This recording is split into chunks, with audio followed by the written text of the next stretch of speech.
नमस्कार दोस्तों, मैं हूं किरण चौधरी और आप देख रहे हैं आज वाली खबर। इस वक्त एक बहुत ही बड़ी खबर निकलकर हमारे सामने आ रही है। एलएसी के अपनी और गांव बना रहा है चीन। भारतीय क्षेत्र में कोई अतिक्रमण नहीं। इसके बारे में हम पूरी विस्तार से चर्चा करेंगे, तो आप वीडियो के अंत तक बने रहिएगा। और अगर आप चैनल पर नए हैं तो चैनल को सब्सक्राइब करके बेल आइकन दबा लीजिएगा, ताकि आने वाली अपडेट आपको सबसे पहले मिल सके। आइए दोस्तों, वीडियो को शुरू करते हैं। प्रमुख रक्षा अध्यक्ष बिपिन रावत ने बृहस्पतिवार को कहा कि चीनियों के भारतीय क्षेत्र में आने और एक नया गाँव बनाने के बारे में जारी विवाद सही नहीं है और संदर्भीय गांव वास्तविक नियंत्रण रेखा के उस पार पड़ोसी देश के क्षेत्र में है। रावत ने साथ ही इस बात पर भी जोर दिया कि चीन ने एलएसी की भारतीय अवधारणा को उल्लंघन नहीं किया है।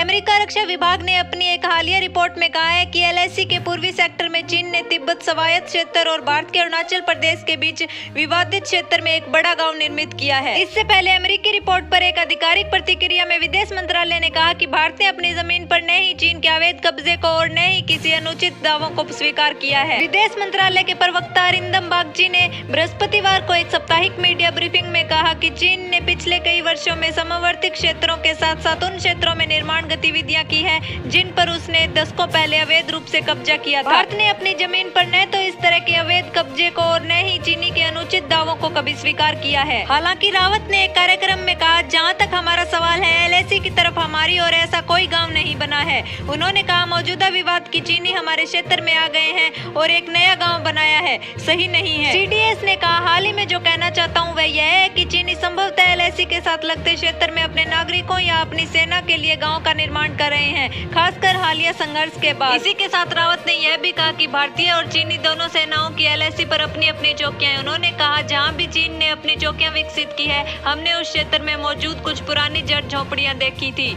उन्होंने कहा कि इसीलिए उनमें से कुछ झोपड़ियों को तोड़ दिया गया और नए बुनियादी ढांचे का निर्माण किया जा रहा है और आधुनिक झोपड़ियां भी बन रही है। उन्होंने कहा, हाँ, हो सकता है कि उनमें से कुछ गांवों का आकार बढ़ गया हो। मुझे लगता है कि शायद ये चीनी सैनिकों के लिए है और बाद में वे कभी कभी अपने परिवारों के आने पर उनकी सुविधा के लिए ये योजना बना रहे होंगे। हमारे नागरिक वहाँ जा रहे हैं, हमारे परिवार अग्रिम क्षेत्रों में जा रहे हैं, इसीलिए वे ये सब देख रहे हैं। उन्होंने कहा कि चीनी सैनिक अलग थलग हैं। रावत ने कहा, वे मुख्य भूमि से हजारों मील दूर रह रहे हैं और वे हमारे लोगों को देखते हैं कि वे बहुत प्रसन्न मुद्रा में हैं। उन्होंने कहा कि एलएसी पर तैनात भारतीय सैनिकों को साल में 3 बार नहीं तो कम से कम 2 बार घर जाने की छुट्टी मिलती है। उन्होंने कहा कि चीनी सैनिकों के पास यह सुविधा नहीं है। उन्होंने कहा, वे इस बुनियादी ढांचे का निर्माण कर रहे हैं, इस तरह के तथाकथित गाँव जो एलएसी के पार उन क्षेत्र में है। उन्होंने एलएसी की हमारी अवधारणा का कहीं भी उल्लंघन नहीं किया। यह पूछे जाने पर कि क्या उन्हें लगता है कि इस तरह के गाँव का विकास उनकी ओर से दोस्त दिखाने का एक प्रयास है,